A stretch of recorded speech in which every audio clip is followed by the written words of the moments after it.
Paano ba magkaroon ng personal growth? Itong tips na ibibigay ko ay para sa'yo. Number one, invest in yourself bago ka mag-expect ng result. Ibig sabihin, walang mababago kung wala kang improve sa sarili mo. Hindi kasi pwedeng gusto mo ng improvement, pero wala ka naman ini-invest sa sarili mo katulad ng time, effort, learnings, and discipline.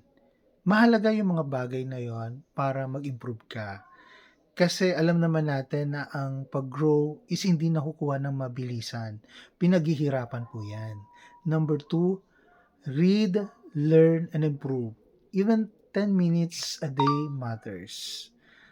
Sabi nga nila, hindi naman kailangan ng mahabang oras para mag-improve eh. Ang kailangan doon is consistency. Kahit small efforts lang every day. Malaki din kasi ang impact niyan eh. Kaysa naman doon sa malaki yung effort pero once mo lang siyang gagawin, di ba? And the third one is protect your time. Napakahalaga po ng oras natin. Sabi nga nila na time is gold. Naniniwala ako sa kasabihan na yun eh.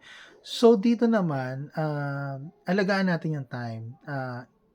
Piliin natin yung mga taong importante sa atin na yung mga taong tutulong sa atin sa pag-improve. Yung mga tao naman na patuloy na nagbibigay ng challenge sa atin, i-take natin pa rin sila as in a positive way kasi kahit papaano makakatulong sila para patuloy kang mag-improve.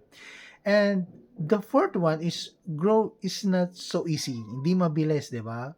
Ah, Parehas na mahirap ang pag-improve at the same time pag-stay sa same location. Ang tanong lang is, ano yung pipiliin mo? Ano sa tingin mong mas worth it para piliin mo, 'di ba?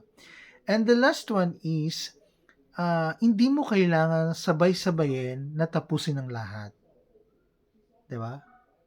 Piliin mo lang or pwede kang mag-start sa kung nasaan ka ngayon.